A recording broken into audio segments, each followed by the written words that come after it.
Okay, so your GMO greetings, Jada. Say we thank you for joining in once again. For those who are unaware, I'm Odwirafo, Kwesi Ranehmbata, Akan Odwirafo of Akwamuman, Amaruka TV, the Akwamu Nation in North America within Ojiraman, the purified nation, Afurakani, Afuraitkaitnit, meaning African Black people in the Western Hemisphere. So this particular topic today we wanted to address. We've been doing a series on different expressions of ritual practice, inclusive of Susuw, which is the ancient term for meditation. We've talked about our Susuw meditation instructor certification course, which we're going to get into.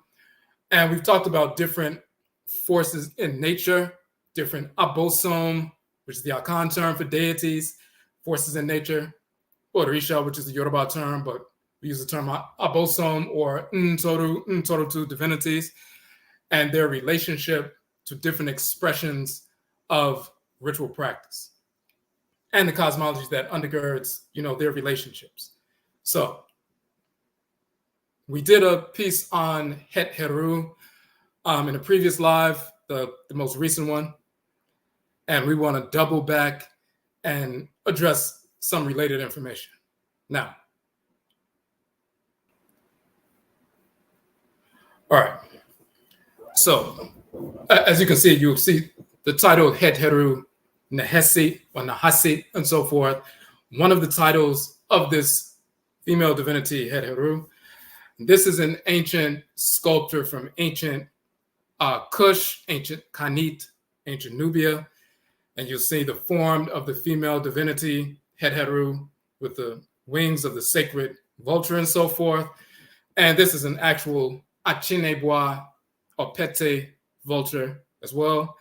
And of course, this is the planet Afi, which is governed by Het Heru.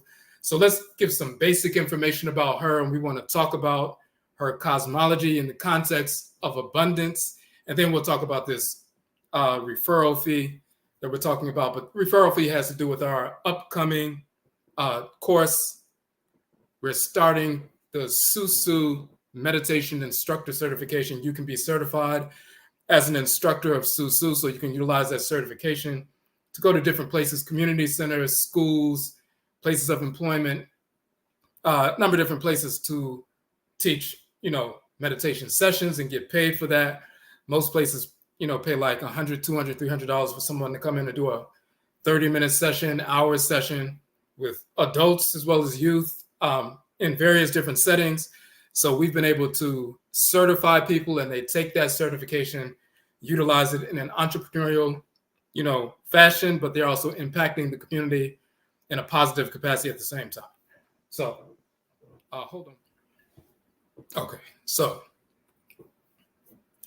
first, let's get some background on the female divinity, Het Heru, and then we're going to get into her specific title in the context of Nehesit or Nehesit or Nkasit, and you'll see the connection. Now, so we're going to go to our Akradin Bosom page, and we have a number of books and articles on this page.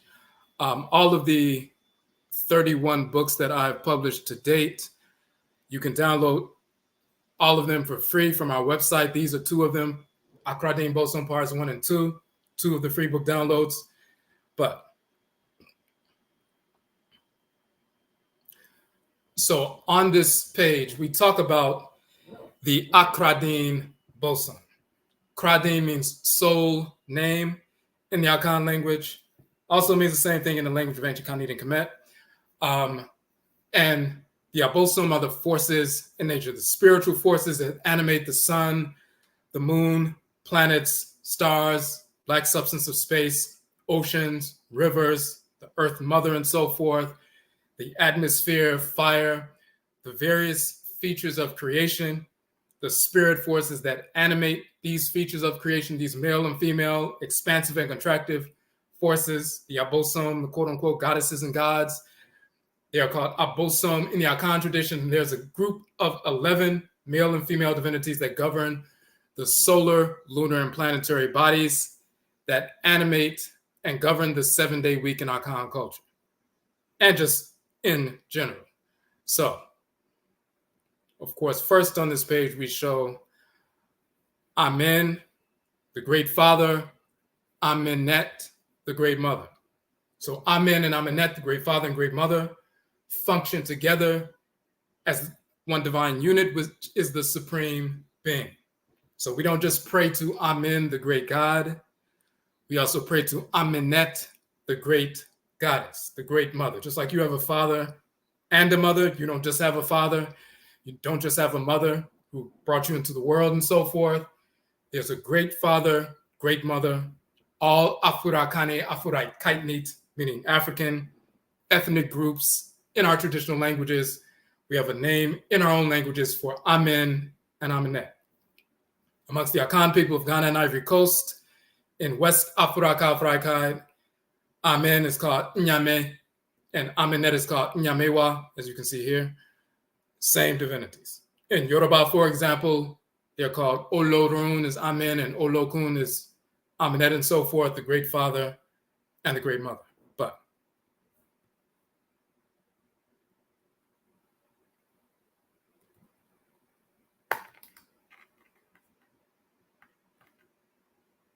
so when you look at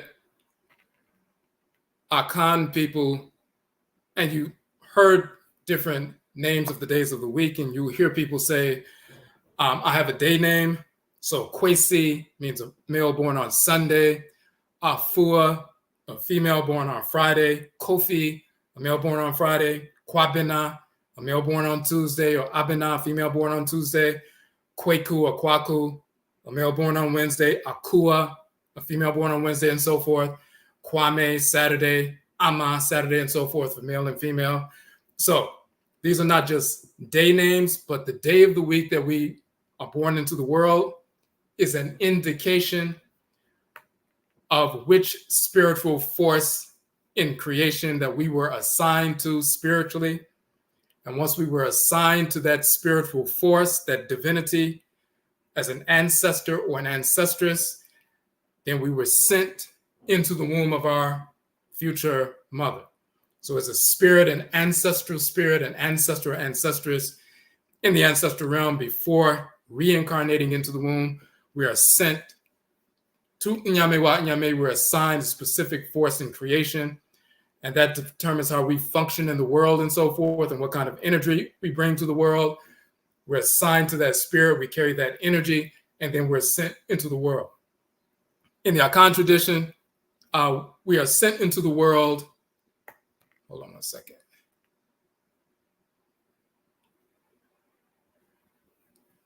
We are sent into the world on the day of the week of the divinity that governs that day. And therefore, we are named after that divinity because we carry that energy in the world. So when you look at a chart like this, and you will see the female Akradin, Akosua, Akoswia, Esi, Kisi, the male Akradin, Kwesi, Kwasi, Akwesi, and the various titles and so forth, different expressions, different dialectical variants of these different names. But this is the chart we want to show you. These are the solar, lunar, and planetary bodies. And every 7 days, these, the Earth in relationship to these solar, lunar, and planetary bodies moves in the same position. So Sunday is the day of the sun. We call Awusida in Akan tradition. Monday is the day of the moon, or moon day. We call Joda, a title of the moon in Akan, and so forth. Benna is the day of the divinity, Benna, the so-called planet Benna, which the whites and their offspring call Mars, but we call Benna. And the male divinity, Benna, the divinity of war and fire and hot metal and iron and so forth, is Benna in Akan. He's called Heru Bedeti or Bedat in ancient Kemet. The female divinity of Benna is called Abena. She is called Sekhmet or Sechiman in ancient Kemet and so forth. When we talk about the sun, on Sunday, we talk about Awusi in Akan, Alsar in ancient Kemet. The moon, moon day or Monday, Ajua, which is our set in ancient Kemet and so forth. So when you look at the 7 days of the week, the male and female forces that animate the solar, lunar, and planetary bodies. So when the Earth is moving around the sun and so forth, every day of the week, there's a different alignment, and the energy of a specific solar, lunar, or planetary body is bathing the Earth at the first hour of sunrise and so forth, and that's the energy that governs the day. So that's a natural cycle that takes place every 7 days. It affects the various natural cycles on Earth. It also affects the natural 7-day chronobiological cycle in our bodies called the circa-septon cycle. Circa and septon. Circa means about and septon means 7, so about 7, circa-septon cycle. That's a chronobiological cycle where certain physiological changes take place within the body every 7 days. It's in alignment with the movement of the solar, lunar, and planetary bodies in relationship to Earth that governs the natural cycles on Earth.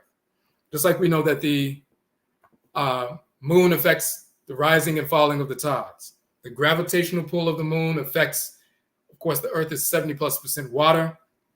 The gravitational pull of the moon affects how high and low the tides are rising and falling and so forth.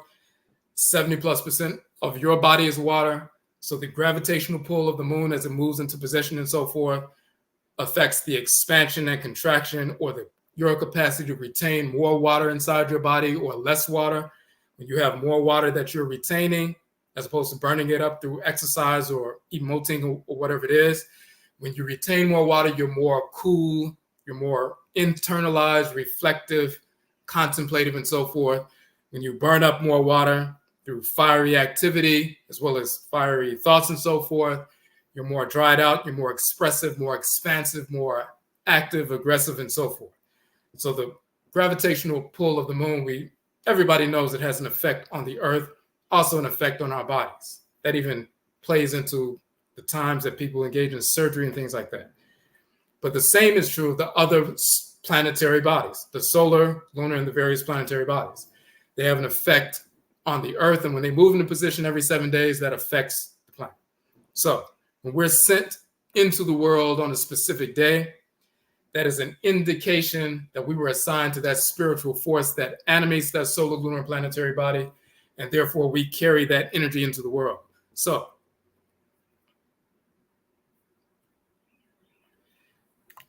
if you look at Sunday, Alsar, called Awusi and Akan, I was born on a Awusi Da Sunday. That means I was assigned spiritually when I was an ancestor. Before I entered my mother's womb, I was an ancestral spirit. I was assigned to the divinity Awusi, which is Alsar, called Awusi and Akan. And at the top, we have sculptures from the Akan people in Ivory Coast, these sacred ritual sculptures, spirit sculptures, and so forth, representative of these divinities. And then we have their images, their most popular expressions in ancient Kemet. We also show the 11 major body systems that they govern. So, since I was born on Awusi Da Sunday and I came into the world on Awusi Da Sunday, when I was born, the community knew, oh, he was born on Awusi Da. That means he was assigned to the divinity Awusi pre-incarnation, and therefore he's bringing that solar energy into the community to benefit the community in that capacity. For those who were born on Monday, they're children of, Ajwa and so forth, the same capacity. Now, and that is important because we want to get to a specific expression of the divinity Het Heru. Now, we have articles on each one of these divinities and a couple of books. And we want to talk about Het Heru tonight. Now, in the Akan tradition, she is called Afi or Afia, also Afua. So if you know somebody named Afua, that means she was born on Afida or Afiada, or the day of the divinity Afi, who is also called Cheche in the Akan language. That is Het Hert in ancient Kemet, or Het Heru and so forth. But she is typically called Afi in the Akan tradition. She's Het Heru, of course, Oshun in the Yoruba tradition, and Irzuli in Vodun. Now, We say Afi is the abosom, meaning deity, spirit force in creation, of the Ochin, the planet Afi, so-called Venus by the whites in her offspring. Her day is Fida or Friday. She is referred to as a wanderer, traveler, adventurous, innovative, creative. Afi is the abosom, the divinity, who governs the sensual attraction, which is the precursor to sexual activity, procreative activity, and that which replenishes its harmony or pleasure. Afi governs the divine reproductive system within creation, within Abadiye, within the great body of Inyamewa, Inyame, the supreme being, and thus the reproductive system within the Afurakani, or African black body. So this is the planetary shrine of that divinity.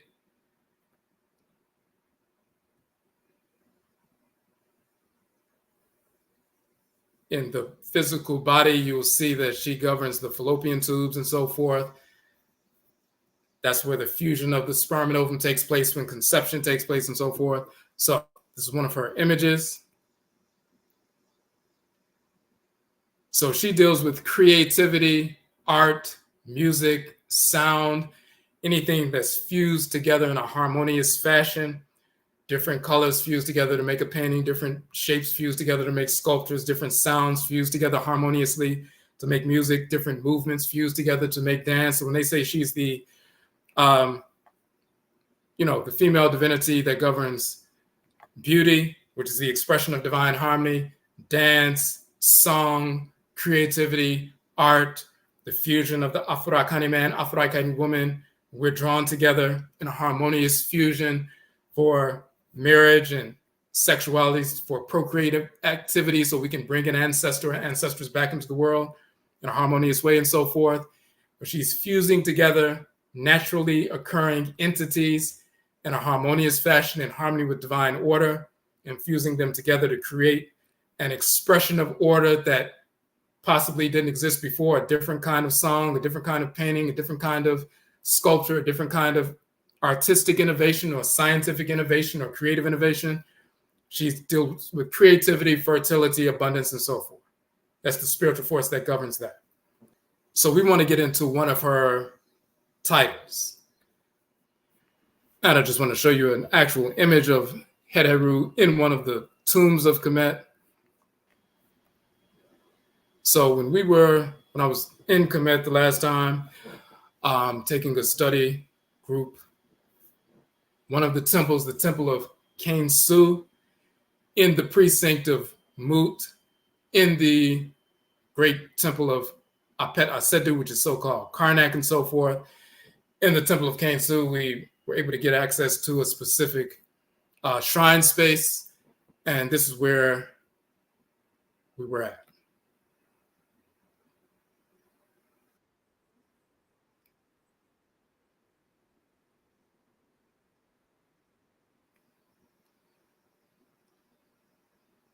So now this right here is Het Heru. And if you look closely, so that's her with the, solar disc and the horns and so forth. And if you look closely at her hands and what's above her hands, what you will see is the wavy line energy hovering above the hands. That's the healing capacity. And you'll see this with different female divinities. You'll see it with Nut. You'll see it with Het Heru. You'll see it with different female divinities. But the wavy, quote unquote, water line is that electromagnetic energy, that Tumi, the Ashe. When we talk about laying hands to heal and so forth, we've been doing that for thousands of years. Before there was a such thing as, being repackaged as Reiki and so forth, we were already laying hands. And this is an example of the wavy, energetic line hovering above the palms. And she's projecting that energy to the Per'a, the so-called pharaoh, as well as the other divinity in the space and so forth that's on the mural. But that is an image of Het Heru with that golden, solar dish, her carrying that energy. We talked about her being a daughter of Ra and Ra'et, the creator and creatress. So let me show you an image of that real quick.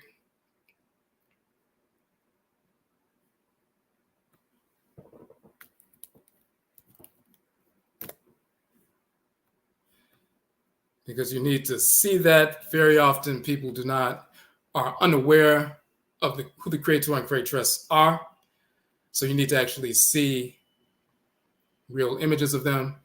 So this is one of the books I published called Inyon Kompon, Inyon Konton, Ra and Ra'et.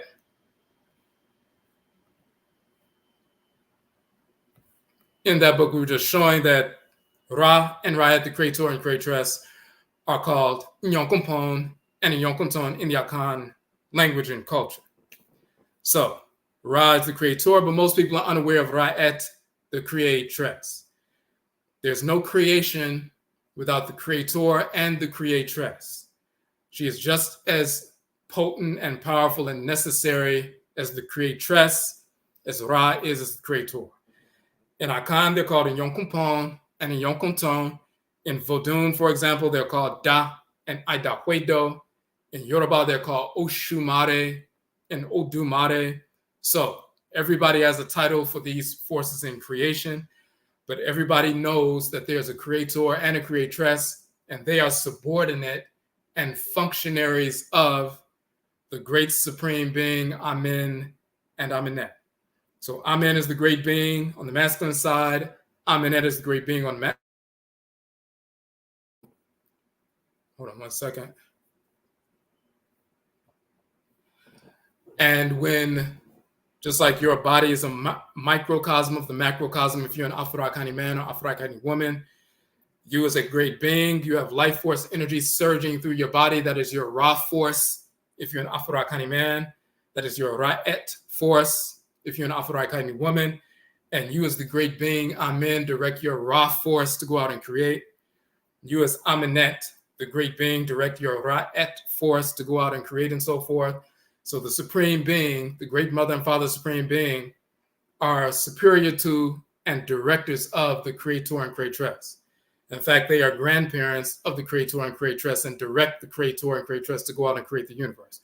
So there's always this distinction between the supreme being and the creator and creatress. Now,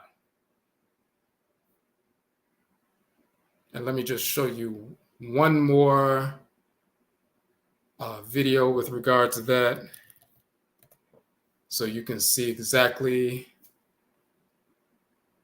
So you can see some, primary evidence of Ra'et. And this, once again, is when we were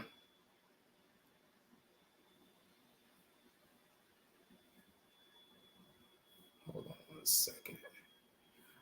We were in the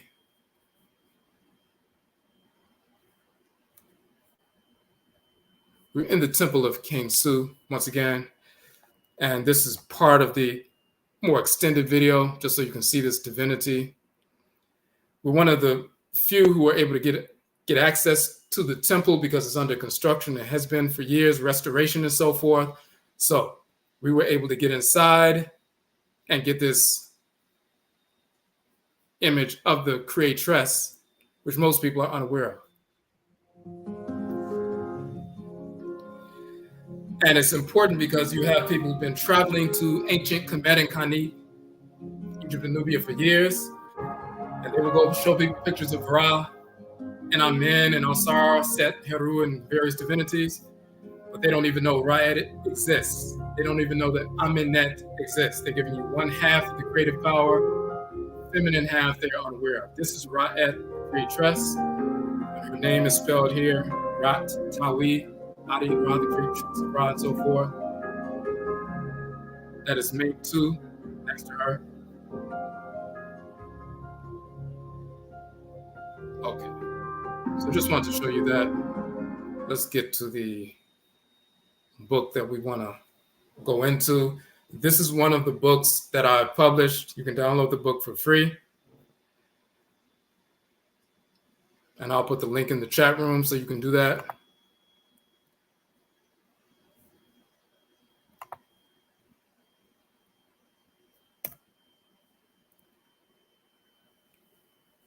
Okay, so that's the book.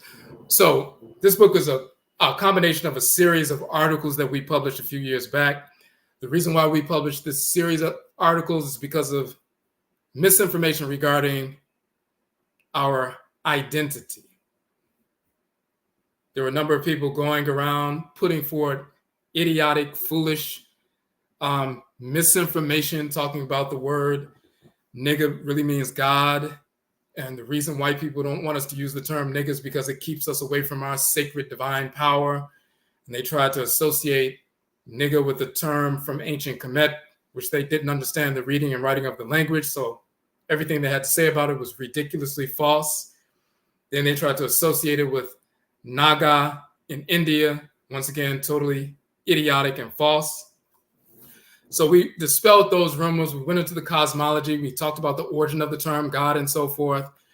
As a title of Amen, we went through that in one of these recent lives. This, for example, they assumed said neg or. And really it says nganga. The root is ganga. So it's ganga or. They didn't know how to read the text. It's really gan or. The great Ganga, or the great Ga. That's a title of Amen, the great God, and the title of Amenet, the great goddess, and so forth. They're called Ganga. The root is Ga, which is the sound that the sacred goose and gander, the sacred animal totems, make. And they are sacred animal totems of Amen and Amenet. So they make the sound Ga, Ga, Ga. And as the sacred animal totem for the divinity, that's the term that's used for those as the title, Ga, Ga, Ur. When you see the images, even in the Medutu, you'll see the goose right here. It's Ganga, Ur, the great Ganga. And then we show the images. This is a sacred mural from the region of Medum in ancient Kemet and so forth. You'll see the sacred animal totem of the goose and the gander, representative of Amen and Amenet.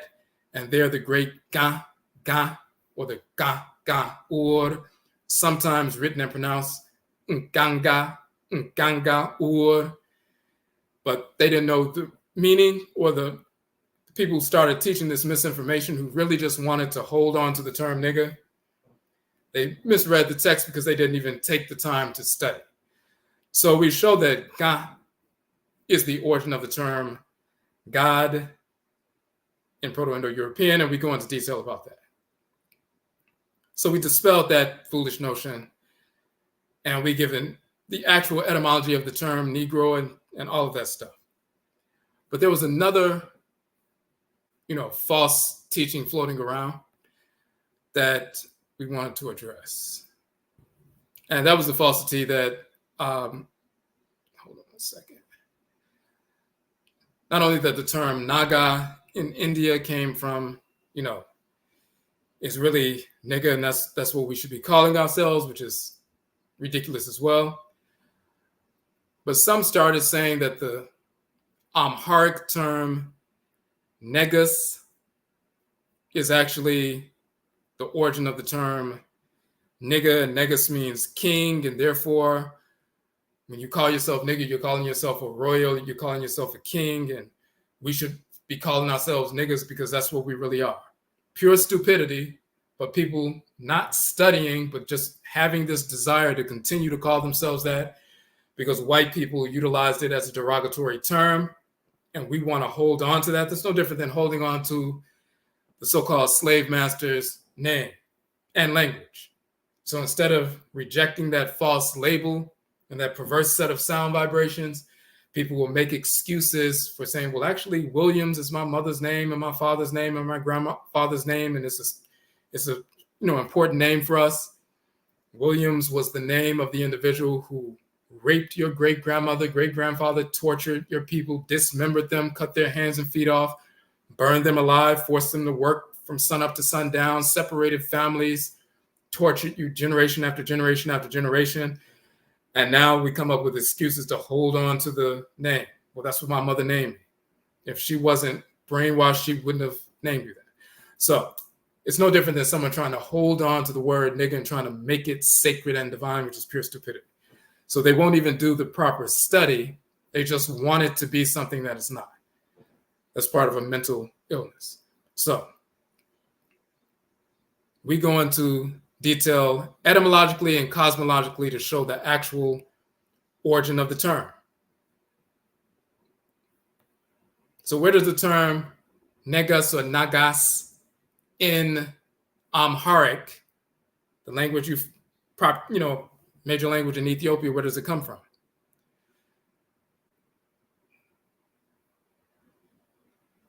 So they will talk about Amharic, for example, being an expression of being a descendant of the ancient Proto-Semitic tongues and so forth, and they'll posit that the Proto-Semitic, or actually Proto-Afro-Asiatic, which is not a real language group, but they still use that terminology.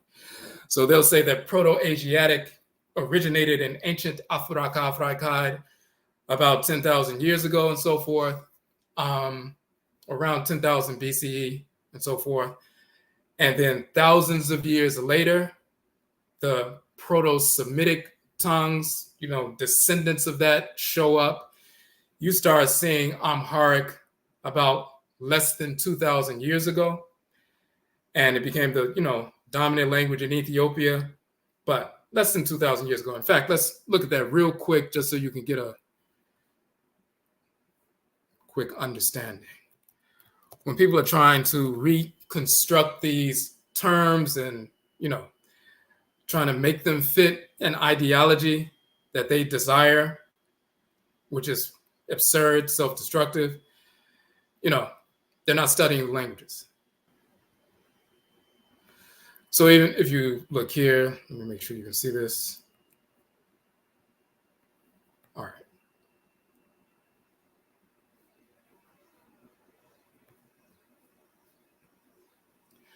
So you see the language family Afro-Asiatic, even though that's not a real language family, but they're utilizing that terminology. But that goes back to Afuraitkaitnit, Africa, East Africa, thousands of years ago, about 12,000 years ago. But then thousands of years later, you have Semitic, West Semitic, South Semitic, Ethiopic, South, transversal, then Amharic, and so forth. Now,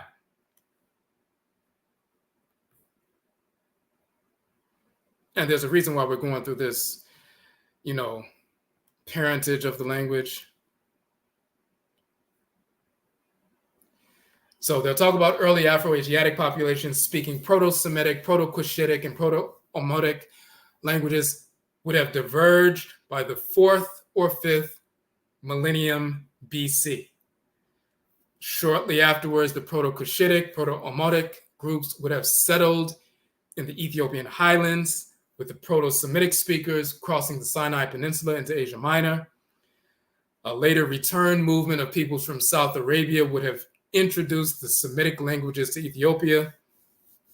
Based on archaeological evidence, the presence of Semitic speakers in the territory date to sometime before 500 BC. Linguistic analysis suggests the presence of Semitic languages in Ethiopia as early as 2000 BC, and so forth. Now, and then some will say, of course, it wasn't a return from, Asia Minor back into Ethiopia that brought the Semitic languages and so forth. They'll talk about how we already have that, but it doesn't go before 2000 BC.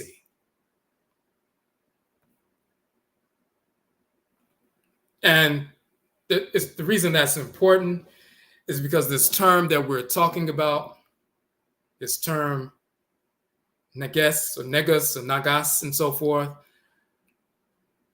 it doesn't predate the language of ancient Kandid and Kemet because that predates the quote-unquote misnomered Afro-Asiatic. So it was important to get that true story because now we can look at the actual etymological origin of the term, and you'll see that it's not actually negas. That's actually a mispronunciation. And we give its origin, and it's directly tied to Het Heru. Now we talk about The Akan people coming from ancient Kanit. We did a whole article about that. The Akan term, the root of the term, Kan, meaning first, foremost, from the beginning, is the same term from ancient Kanit and Kemet, meaning Kan, first, foremost, from the beginning.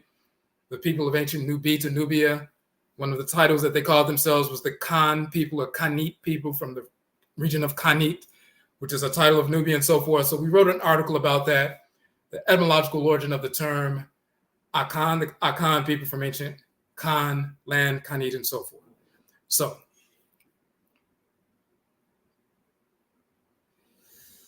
So this is Kanti or Kantiu. The root is Kan, dwellers in the south, Nubians.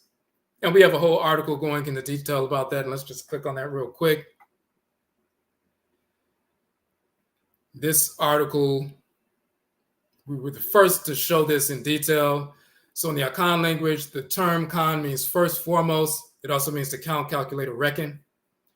So if you ask an Akan person, why do you call yourselves Akan? Kan means first, foremost, from the beginning. Kan also means to count, to calculate, or reckon. And Kan also has to do with illumination and a number of different things. So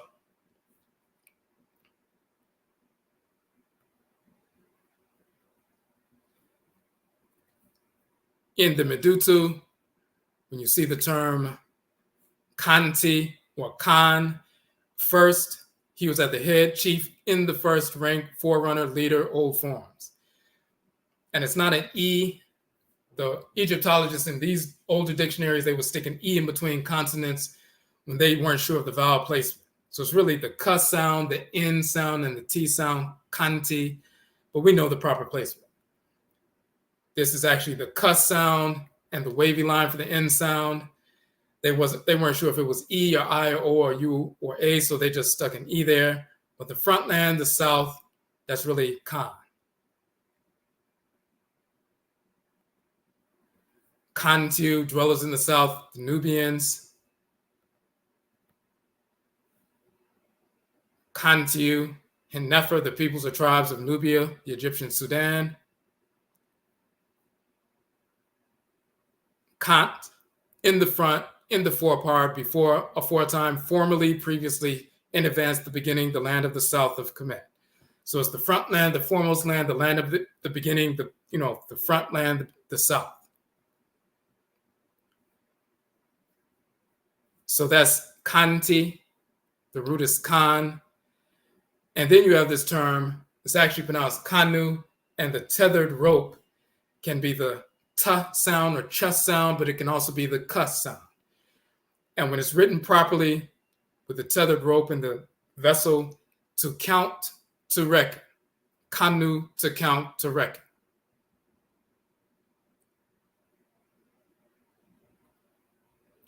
And so once again, we see that in the Akan language, you have Kan meaning to count, calculate, or reckon. Kan meaning first, foremost, from the beginning. And then in ancient Kemet, Kan or Kanti means first, foremost, from the beginning. Okay, so you see, back to the book, Kantiu.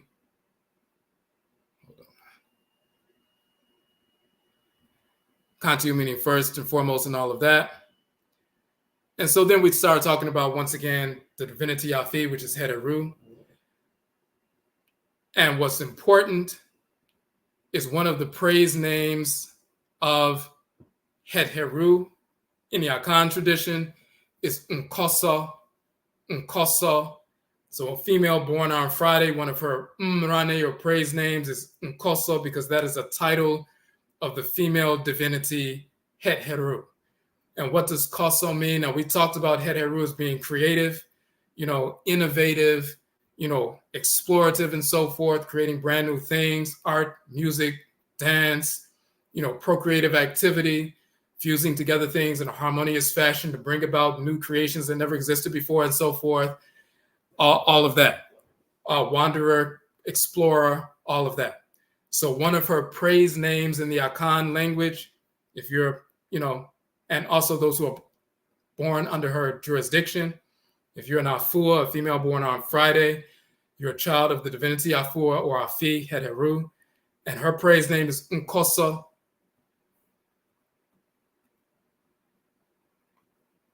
Koso references that which is splendid, grand, gorgeous, brilliantly adorned, and so forth. It also references progress, furtherance, success, prosperity. Ka means to go, and so means up, above, and also upon. So that's the praise name of someone born on a Fida or Friday, a woman. You go above and beyond to create something that didn't exist. Wanderer, explorer, innovative, creative, beauty, divine expression of divine harmony, and so forth. All of these different things. Let's look at it in the dictionary, the Akan dictionary, to verify that. And this is where these attributes of the divinity are a reflection of the way that force moves in creation. So Koso, as well as Koso, gorgeously, splendidly, of adorning. And once again, you have Het Heru, the female divinity of love and beauty and sensuality and adornment and creativity and so forth, all these different things, but gorgeously, splendidly, of adorning. She has adorned, bedecked, bespangled herself in a gorgeous manner, brilliantly, and so forth. So that's Koso, progress, furtherance, success, prosperity, edification. So she's the one that brings beauty, creativity, exploration, and that leads to abundance and success and the furthering of the clan and the furthering of the nation and so forth. Creativity and innovation brings forth the furthering and expansion and development, and beauty, the expression of divine harmony of the clan as well as of an individual. So Koso is a title of Afia, Afua, Het Heru in the Akan language. That's a sacred title. You'll see that sometimes if you go online and type in Afua, like on social media, or Afua Nkoso, you're going to see a whole bunch of Afua Nkoso. Because Nkoso is a specific title connected specifically to women born or females born on Fida on Friday, because it's a praise name of the female divinity, Het Heru, because it carries her specific attributes, the way the spirit force moves in creation and within our population. Now, the reason why that's important is because of the same title we find in ancient Khanid and Kemet for the same deity, same attributes. So we said the definition of Koso is Ka means to go, So means up, above, and upon, so to go up, above, beyond, and so forth. Adventurous, creative, innovative, artistic, wanderers, explorers, progressive, prosperous, reproductive, furthering of the clan, people, progeny, and all of that. Now, when you look at the title that we just used for the title of the this particular live, Het Heru Nehesit, it's actually spelled with the wavy line for the N, the twisted flats for the H sound, N, H, and then the folded cloth for the S, N, H, S. And sometimes a title of the Sudani Hathor or Het Heru, NHS with a T at the end that feminizes it. But for the term itself, it's NHS, which becomes one of her titles. Now, once again, in the older hieroglyphic dictionaries, they would stick an E in between consonants if they didn't know what the vowel placement was. If they didn't know it should be an A sound or O or U or I or E, they would just arbitrarily stick an E in between the consonants until they could figure out what is the vowel placement, what is the proper vowel, what's the proper vocalization. We know the proper vocalization because we still speak the languages. So all across Afuraitkaitnit, Africa, you will find these proper vocalizations of these terms. Now, NHS, which they're writing it in the Hes and the Hesit and so forth,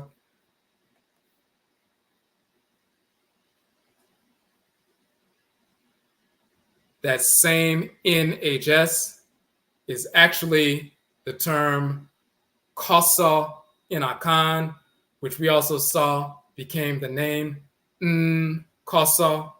So Koso is the title, to go, ka, above and beyond, saw, and one who goes above and beyond, kosa, is the one who goes above and creates and develops and all of that. That's one who goes above and beyond. That's the verb kosa. And to make it a name, a noun, is kosa, kosa. It also means brilliant and beautiful and prosperous and adorned and beautiful and all of that. But kosa is the name. Now,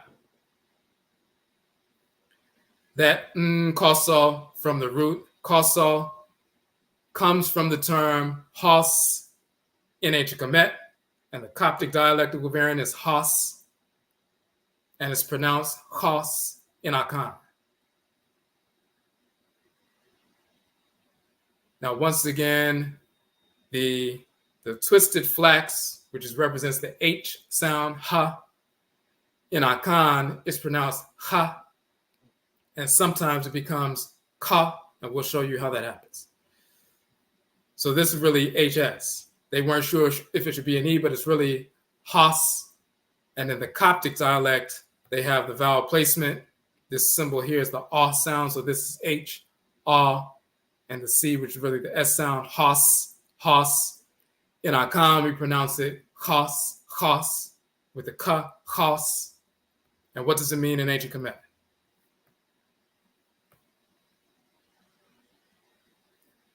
It means to praise, commend, to honor, to do honor, to reward, recompense, to remunerate, to requite, to show favor to, laudatory writings, praises, applause, praise songs, and all of this. Something that's, praiseworthy, praised. Praise, approval, gift, act of grace, gratification, favor, everything that's praised. Praise, renowned, famous, all these different things. One who is praised, he who is praised, those who are praised, all of that.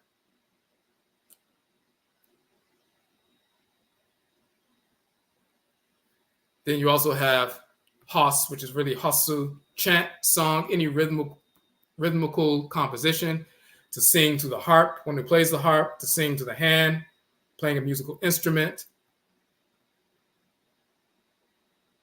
Singers, musicians, musical entertainers, professional mourners, and so forth, to sing, which is creativity, which is music, and so forth. Now, we see, as we can see, the root hos, which in Akan is kosa, references those who are creative, singers, entertainers, splendid, approved by the deity, lauded, celebrated, praised, honored, favored, decorated. These are all attributes of Afi and the children of Afi, Het Heru. We also see the reference to the great divine cow of heaven, who supplied the blessed with milk. Let's go back to that.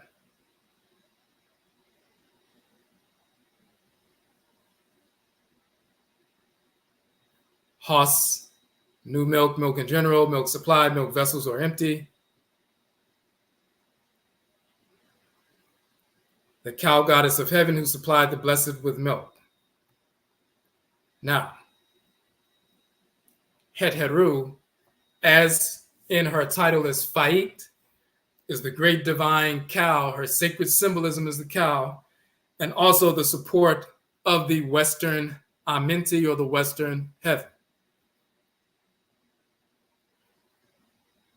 And this is her from the Runu Pert Im Heru, so-called book of coming forth by day, misnomer book of the dead. She's emerging as the sacred Ka'et, so-called cow. That's a sacred animal totem that carries her energy. She's wearing solar disc with the cow's horns and so forth. She's emerging from the Western mountain range in the spirit realm, in the heavenly realm and so forth.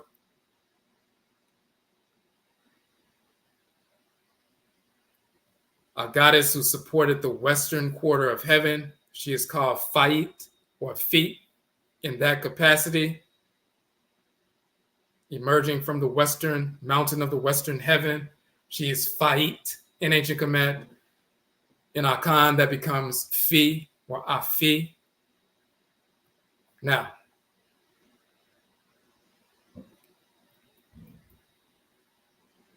there's also a story about Het Heru when she heals the eye of Heru when his eye is ripped out by Set, and then she comes along with her breast milk and so forth and heals the eye of Heru. So Het Heru is the queen mother who nurtures, gestates the king in her womb, her Het or house. Indeed, we say a title of Het Heru is Heri, meaning she who is above, leader, chieftainess. Now, she is the mistress of heaven, meaning the masteress of heaven. Henut Ntoru Nebu, the queen of all of the divinities, queen of all the deities. This is the foundation of the root Hos, which in Akan is Kosa, meaning the one who is praised, renowned, blessed, in reference to royalty. The ancient title of Het Heru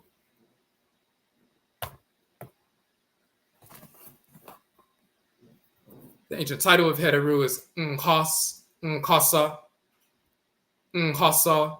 So when you put the N as a nasal before Hosa, and it's a nasal N, it's and Hos, Nhos, Nhosa, Nhosa. That's how it's pronounced in ancient Kemet. In Akan, we pronounce it Nkosa, Nkosa, a title of Het Heru, a title of Afu. In ancient Kemet, it was and Hosa together, Hosa, Hosa, which became Ngosa, Ngosa, and that's how it's pronounced. So that title of Het Heru, which is properly pronounced, if you look here, it's not Nesit or Nehesit, a title of the Sudani Het Heru, meaning Sudan, ancient Nubia, and so forth. It's not Nesit, it's Nhasa, Nhasa, Nhos, and this is Nhos, Nhos, and in Akan it's Nkasa, a title of Het Heru. Nkasa, just like in Akan, a title of females born under Het Heru. Het Heru itself are called Nkasa.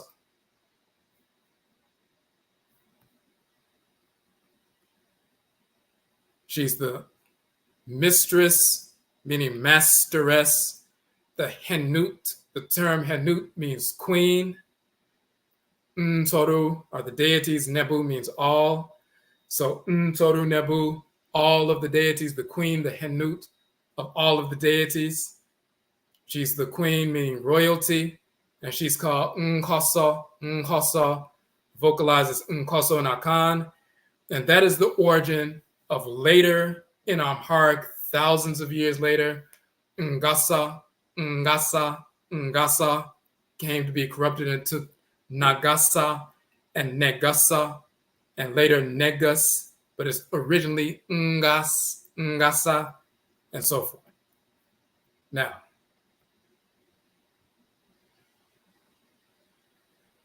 we even have the term Ngasi, Ngasi.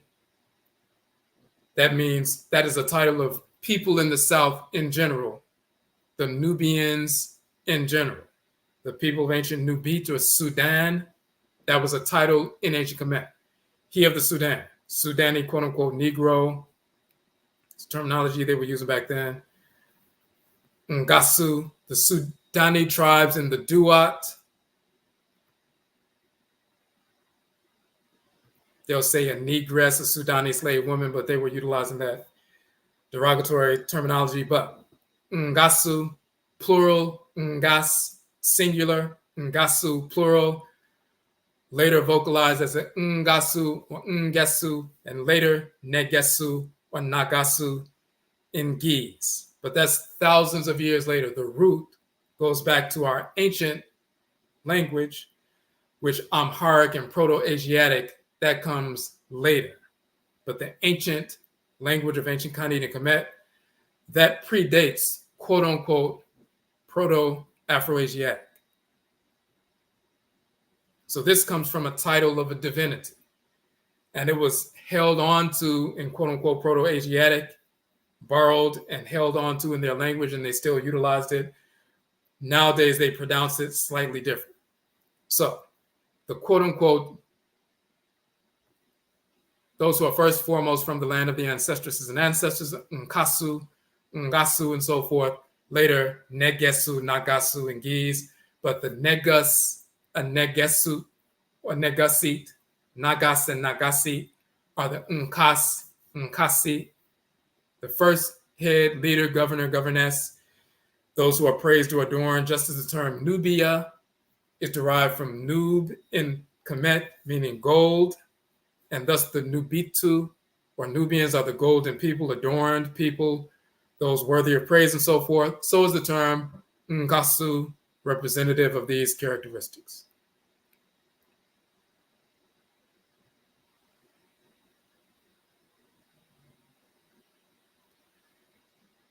And let me show you, for example, now, the Nkosa, later in Akan, from Nkoso and ancient Kemet, and much, much later Negasu, and later Nagasu, and instead of Ngasu, later, stretched out to Nagasu and so forth, and Nagas. That doesn't mean niggas. That has nothing to do with nigger or Negro, which became Negra. And in a southern dialect in America, Negro became Nigra, Negro, and Nigra, and Nigras, and niggers, and niggas without the R. That's a direct, quote unquote, evolution from Negro to Negro, Nigra, Nigras, niggers, niggas, and so forth. It has absolutely nothing to do with Nkasa, the root being Kasa, the absurdity of trying to make nigger mean negus and meaning royalty and gods is insane. So, but the important part is that's the title of the female divinity. That's the title of Het Heru. The abundant one, the creative one, the one of gold and so forth. She's called Cheche also in Akan, which is Het Hert, ancient Kemet. Fait, Het Heru, Nkoso, that's Afi, Cheche, Nkoso in Akan. So it's written Fait, Het Hert, Nkoso in ancient Kemet. It's written and pronounced Afi, Cheche, Nkoso in the Akan language today. Now, we talked about, so that's the cosmological foundation of Nkoso. And when we talk about the ancient Nubians, the ancient Nubitu, and so forth, let me show you an expression of that as well. And when we were in southern Kemet and going into Nubit, this is what you get a chance to see the actual people of Nubit, the black people still living in the south, the ancient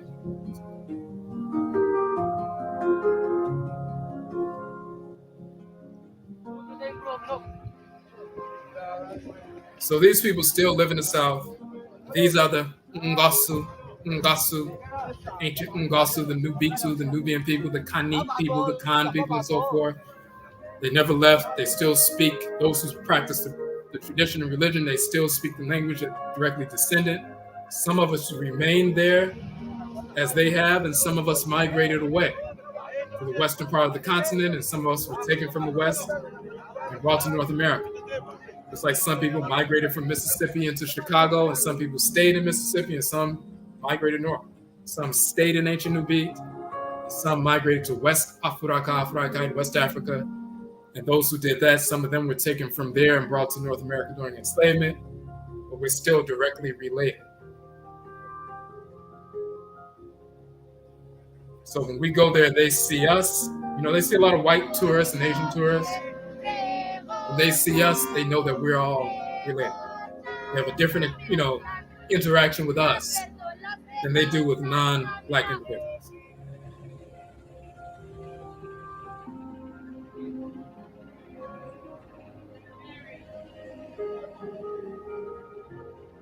Now, one thing I just want to show real quick.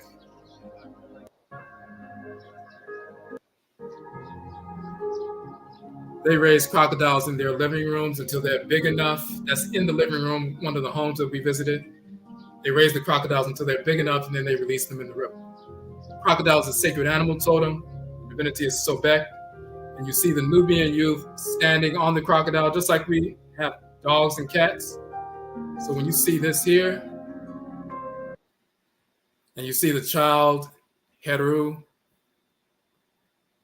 standing on the crocodiles, the Europeans would say, oh, that's just symbolic of, the purity of youth controlling the negative, spiritual forces and negative emotions. And it represents this and it represents that. That's because they don't have that culture. They're not accustomed to what's really taking place. This is a literal thing of the children standing on top of the crocodiles, those who they raised in their homes like pets, like cats and dogs and so forth, sometimes sitting on their back and riding them and so forth, just like, you sit on a horse and so forth. When they're big enough, back into the river and so forth. But yes, we have the capacity to wield influence over powerful entities, just like we wield influences over elephants, and we would ride elephants into battle, just like you ride a horse into battle. We had influence over lions and, leopards and so forth, and would take lions into battle. We had influence over the forces, not only the forces in nature, but, plant life, animal life, and mineral life, because we have a relationship with them. If you don't have that direct, kind of experience, you'll end up making up a pseudo metaphysical reason for this kind of quote unquote symbolism, but it's really not symbolism. It's actually reality. So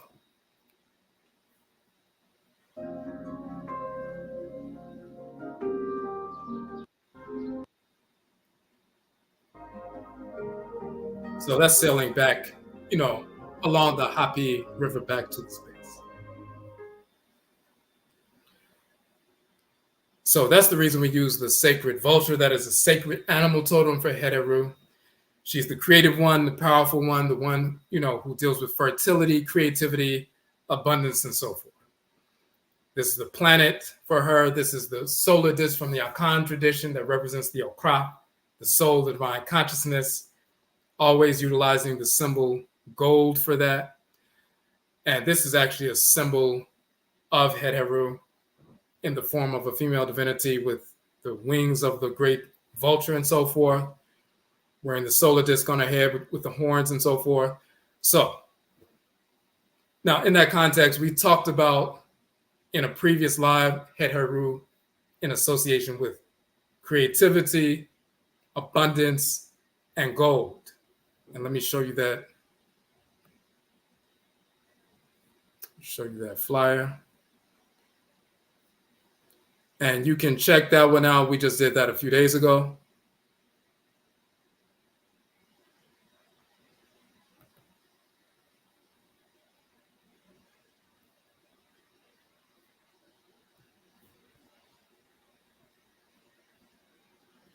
And we were talking about her in the, in the capacity of the one who brings that kind of fertility, which also includes abundance. And we talked about her cosmological role and the incorruptibility of gold itself, that divine solar energy, which is moving through your physical body, that energy from Ra and Ride and so forth, the divine life force energy, that golden solar energy that fires you up and so forth, connects you to the other spirits in creation. That's the gold inside of your body, just like the gold on earth is the concretization of the divine living solar fire of Ra and Ride within the soil and so forth. So we talked about how that is incorruptible, just like physical gold is incorruptible, lasts for thousands of years, it never rusts. One of the two metals, platinum and gold, that don't rust. The same thing with the divine life force energy within your being is incorruptible. So when we tap into that divine living energy that comes from Ra and Ride and is dispensed through Het Heru, it's an incorruptible force that we use not only to create, create children through the attraction, that magnetic attraction we have for one another as Afurakani men, Afuraitkaitnit women, it is Het Heru that governs that attraction. Het Heru is called Oshun in Yoruba, the goddess of love and fertility.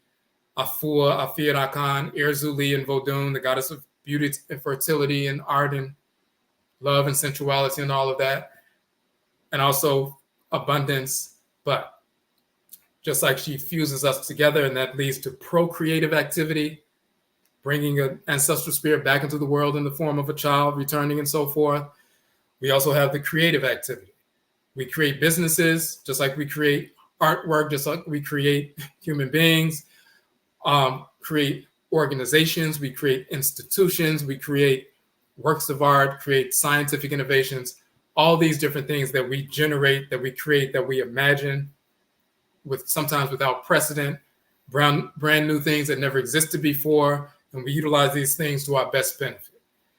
And the same thing has to do with abundance. Same thing has to do with business, entrepreneurship, creatives. And they talk about influencers and people who are creatives, even with iPhones and different technology for cars and everything else. It has to do with creativity.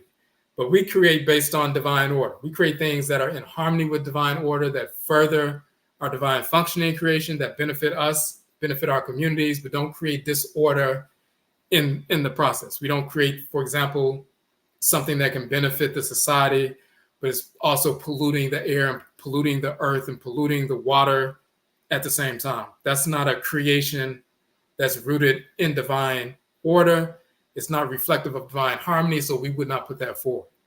We only put forward things or bring forth things that are beneficial to us, beneficial to the community, but also in harmony with Asase Afua, the fertile earth mother, and so forth. Now, so we did a live dealing with this a while back, but we needed to update the information because we're just released a date for our new Susuw course. So part of this abundance and creativity and entrepreneurship is an offer we're giving to the community. You can receive $100 for simply referring someone to our course.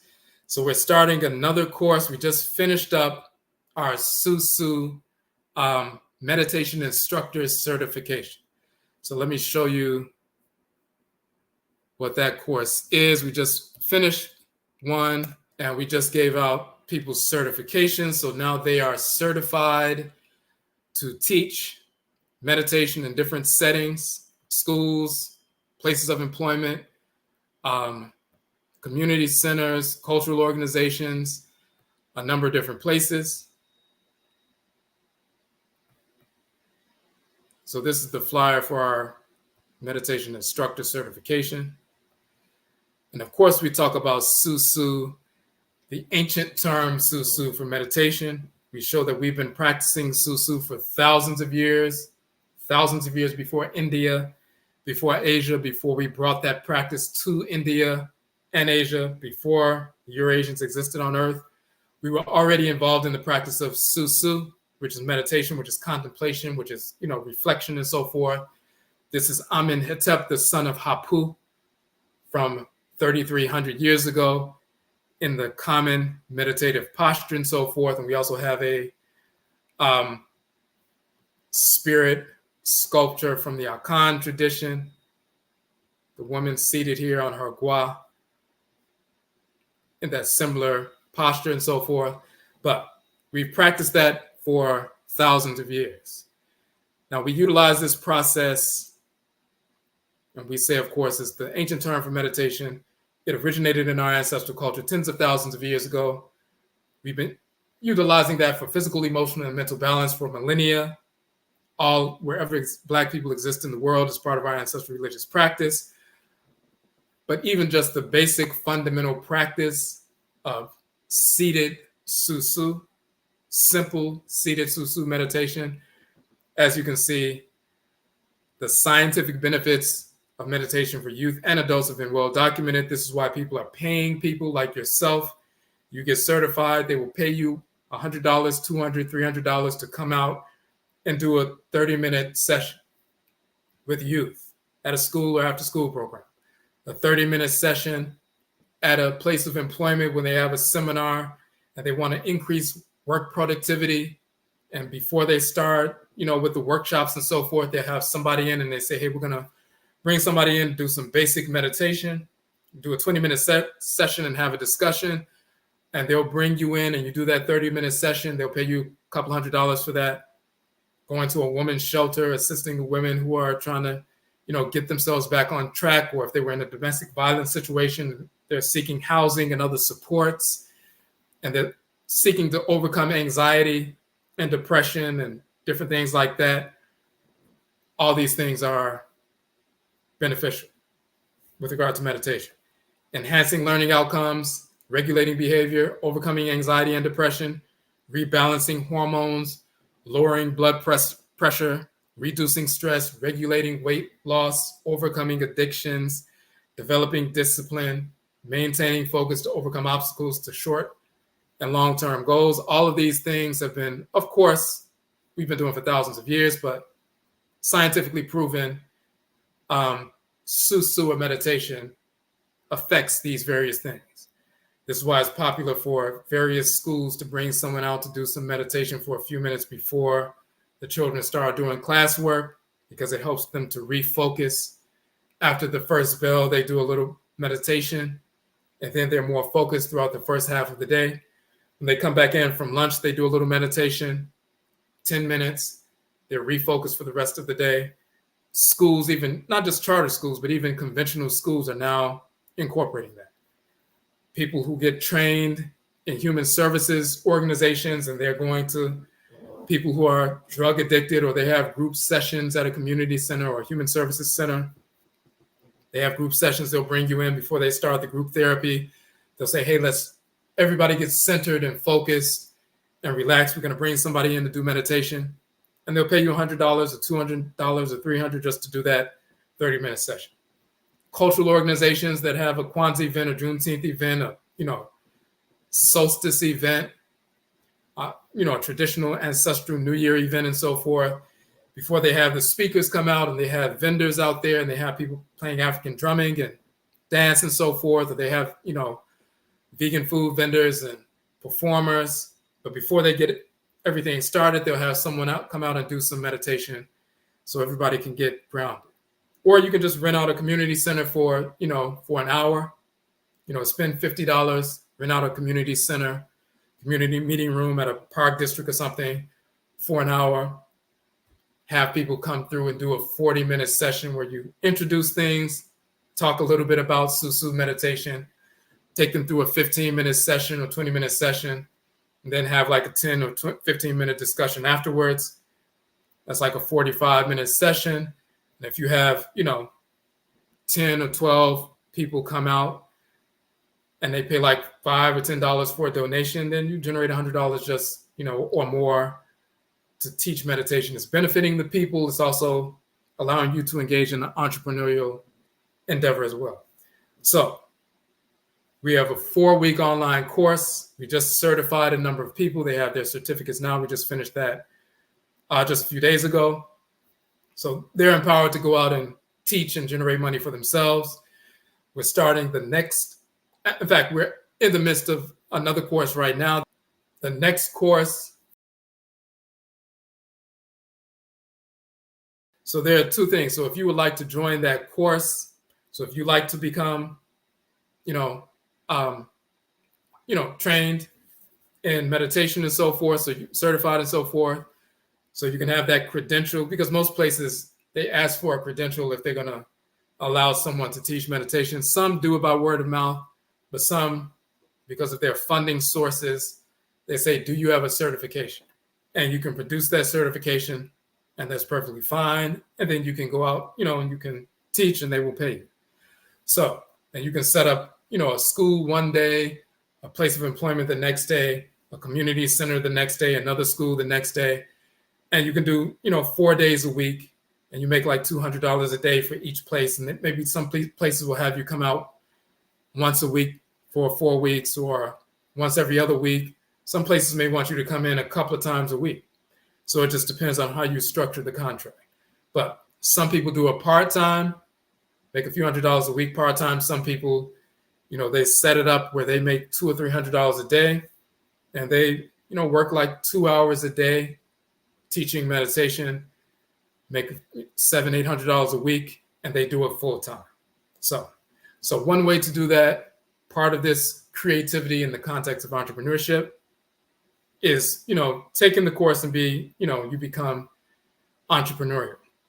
But another way is what we showed earlier on the flyer. We have a referral fee offer. So if you refer someone to the course, once they register for the course and they let us know that you were the one that referred them, or you can let us know ahead of time that this person is going to be, I referred them, they're going to be registering for the course on August 5th. Once they register and pay the registration fee, and the registration fee for the course is $399. It's basically 4 weeks, so basically $99 per week. And within after 4 weeks and you get your certification, the first time you set up the first couple of, events, and people pay you a couple $100 to come out and teach, your $400 fee has been paid. The books that we have in the course are free downloads. As I said, I've published 31 books to date. We looked at a section from one of them today, a couple of them today. But the books that we use in the course are free downloads. But the certification is $399. But if you refer someone, once they pay the $399 fee, then we will automatically send you $100 simply for referring them to us. Because, of course, you can reach people that we don't know about. So when they pay $399, we'll just PayPal you or Cash App you or Zelle you or Venmo, whatever form that you utilize, we'll pay you. So if you found 2 or 3 people and all you have to do is send them to the website, for example,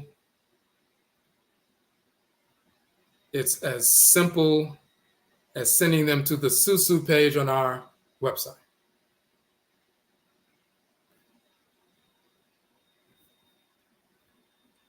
So when you go to this page, or when you send someone to this page, the first thing they're going to see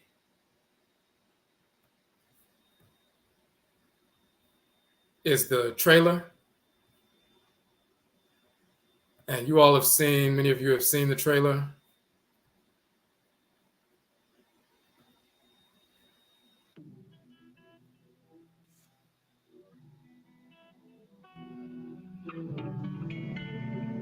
Susuw, meditation, And then the trailer will just, instructor certification. Basic information that's on the flyer. Susuw is the ancient Akan term for meditation. Susuw originated in our ancestral culture of Afuraitkaitnit, Africa, tens of thousands of years ago. That's when we were in ancient practice has been utilized to regulate physical, emotional, and mental balance for millennia in varied expressions wherever our people have migrated in the world. The scientific benefits of meditation for youth and adults have been well documented. Enhancing learning outcomes, regulating behavior, overcoming anxiety and depression, rebalancing hormones, lowering blood pressure, reducing stress, regulating weight loss, overcoming addictions.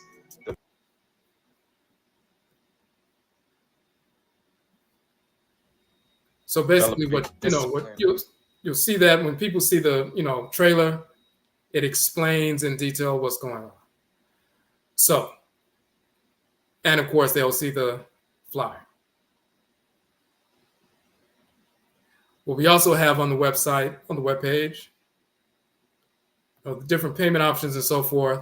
But we have a series of videos from the lives that we have done over the past few weeks dealing with Susuw, dealing with meditation, various expressions of Susuw and the cosmological foundation for that practice, showing that this is a practice we've been engaged in for thousands of years, how we utilize that, how it can be done on a basic, fundamental, introductory level where you don't have to go into a space and you're not teaching them religion or trying to force them into a philosophy, just showing them no different than when a crane is standing on one leg and looking into the water, or you see a leopard, moving very stealthily, about to hunt some prey and so forth. They are engaged in Susuw. They're contemplating, they're reflecting, they're focused and so forth. Whenever you're contemplating, reflecting on the self, focused, you're engaged in Susuw. And it can be utilized, the thing that you engage in every day. When you read a book, listen to some music, whatever, you block everything else out and you begin to focus. That is Susuw, contemplation, reflection, and so forth. So we utilize the things that we engage in on a regular basis to enhance our lives. And we show that so people see the direct, tangible benefits. They can reduce stress, reduce anxiety, overcome, depression and these various things, assist with weight loss, assist with their dietary practices or transforming behaviors, a number of different things, that are proven immediate tangible benefits. So these various lives that we have done over the past few weeks just gives people even more detailed information to see what they're going to be studying. But we also did a live about the referral fee. But once again, you send somebody to the site, they'll see the information, they sign up. Once they sign up, then we will send you $100, immediately. So if you have one person that you can make $100 today. You send them to the site, you tell them what it's about. Even if you don't have a chance, you're not ready to take the course yet, but you refer someone, you don't have to have taken the course in order to refer someone. So if you refer somebody who you know is interested in meditation, or someone who's wants to engage in something entrepreneurial, whether they want to do something part-time or if they need something full-time because they're not working right now, and you're like, listen, there's an entrepreneurial, opportunity. You can become certified as a meditation instructor, and then you can set up your own, contracts with different schools and organizations and employment places and so forth, community organizations, and you can start generating money immediately. So even if you're not ready to take the class at this point, you can still refer the course to people. And once they register, we will send you the funds. If you refer one person tonight and they register tonight, we'll cash app you tonight. If you refer 2 people, you'll get $200. If you refer 10 people and all 10 people sign up, then we'll send you $100 per sign up. So that's $1,000 we will send you. So in that context, you receiving a referral fee, that's a form of economic entrepreneurship as well. You're in the form of consulting. So you're basically an independent consultant. You're referring this information to somebody. And the only stipulation is that we only teach this course to our people. So we don't teach the course to non-Black people. Only Afurakani, Afuraitkaitnit people, African Black people. That's the only stipulation. So we teach the course to our people so we can empower our people. So send it out to your various contacts. They don't have to be a part of any particular religious practice, because we're not teaching. If somebody wants to learn more about ancestral religion, they can come to our site. They can download our 31 books for free. If they have questions, they can look at our different other courses that we've taught and so forth. But when we're teaching Susuw meditation, we're not teaching them ancestral religion. We're teaching them how to utilize this practice of contemplation, reflection, balancing yourself and so forth, just like animals do, just like they calm themselves and focus and, pinpoint, concentration. We teach people how to utilize that on a basic fundamental level to enhance their lives, tangibly and immediately and perpetually. So since we're not teaching people ancestral religion, it doesn't matter what religious practice that they engage in. They can still take the course. They can still utilize the certification to go out and teach and generate money for themselves while they're impacting our community in a positive capacity. So that's the offering that we put forward. And that's what we wanted to share tonight. So Okay, so Yedase, we thank all of you for joining in, and go ahead and go to our site, and you can start generating your own $100 referral fees immediately. Simply reach out to us. Let us know who you're sending. When you go to the site, you'll see how to contact us. And once you find your people, as soon as you find somebody and they're going to register, just send us an email, shoot us an email saying, this is the person, this is their name, this is who's going to register. I'm the one who referred them. And once again, once they do register, all you have to do is, at that point, send us the method by which you prefer to receive the funds, whether it's PayPal, Zelle, Cash App, Venmo, or whatever format you use. Just let us know, and then we'll take care of it. Question: how should we screen for non-Black people without breaking the law? So basically, you have your, people on your, say, your friends list, say your subscribers on Instagram, or people on your email list, or people that you know, or just people you've interacted with. You can share the information, and you can let them know this. I mean, these are people you know or you've interacted with, so you know who's who. You'll see their profile pic on Instagram or Facebook or Twitter or whatever it is. So of course, it's not for everybody, it's for our people. So, but also on the site, when they go to the site, and let me just show this real quick. And most people know when they come to our site, if they're familiar, they already know that all the courses that we teach, we only teach our people. But when they scroll down, they'll see the flyer and everything else. Once they get down to the payment section, it says registration fee, but right here it says registration is open to Afuraitkaitnit people, African Black people only. So anybody who's registering, because sometimes people will come across our site, they just happen to come across our site. And if they see, they may not have seen it on social media per se, maybe they're just on YouTube and one of my videos pops up because it says something about meditation. It's in the algorithm and they're looking for a meditation instructor certification course. My video pops up. So they go to the website and say, oh, this is a course, and they scroll down and they're about to pay. And then they see this is only open to our people. So if it's somebody who's a non-Black individual, then they're not going to purchase. Now, if someone does try to purchase, we screen all of our, these are our students. These are private sessions online on Zoom with a passcode and a private link and a passcode. So we have to see who we're interacting with in class. Even before we start the course, we're going to see, who's registering. We verify who's registering for the course before we allow them to participate in the course.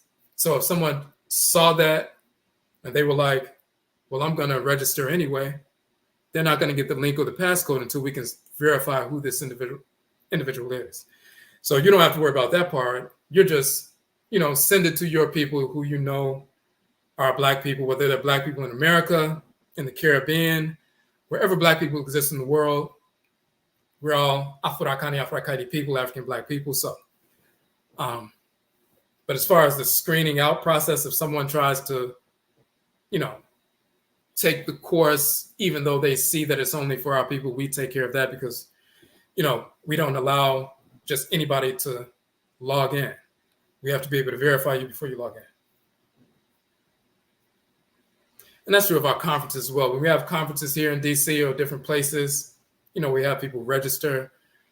We verify who's registering before they can be allowed to participate in our conferences. So,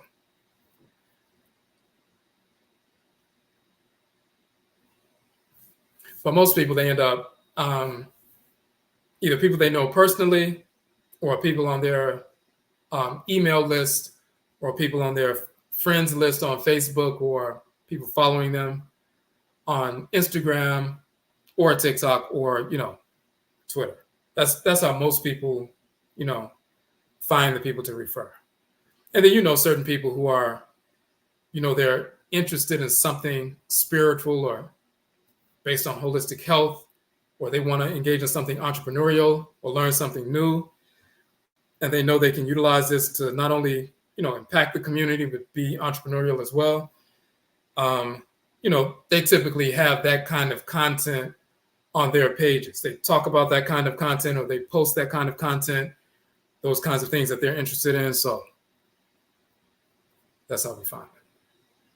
All right. So for those, if you have any other questions, of course, you can send us, like we said, go to the website, check out, you'll see the contact email on the bottom, and reach out to us and we can connect with you in that fashion.